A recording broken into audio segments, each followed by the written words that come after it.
Fa ankoatran'ny resaka tsy fandriam-pahalemana dia mbola anisan'ny mibahana ihany koa eto amin'ny raharaham-pirenena amin'izao fotoana izao ny mahakasika indrindra ny fanondranana antsokosoko ny andramena na ny bois de rose azafady. Nanazavara ny Premier ministre teo aloha Andriamatoa Omer Berziky fa dia nanao tatitra izy nalefany ho any amin'ny filoham-pirenena Eradronal Mampianina tamin'ny herinandro lasa teo.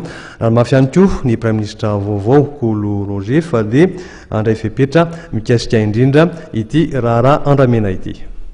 Tatitra nalefa tamin'ny filohan'ny Repoblika no nataon'ny Prime Ministre teo aloha Jean-Omer Berziky mahakasika ny fanondranana andramena araka ny nambarany tamin'ny mpanohy gazety androany teny amin'ny Lapamahazo Ariva.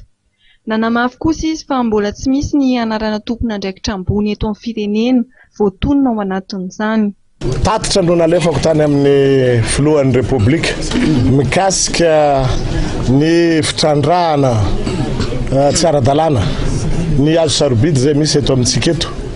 Dia misy anaran'olona tokotra ny voatonona anatiny ao fa tsy olona tompon'andraikitra amin'ny fitondrana ny raharaham-panjakana akory.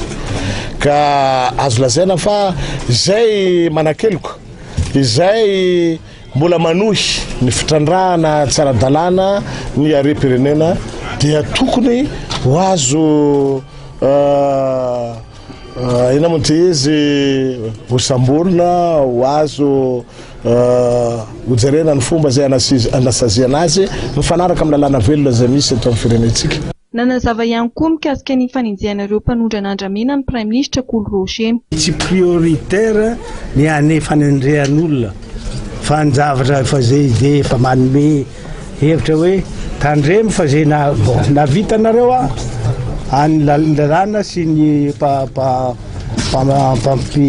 mpampiarana ny lalàna zany no ijerina ahoana ny fomba hitondrana azy tsy anjarako zany fa ny azo izy dia tandremo kosa fa manomboka amin'izao dia jerevo ny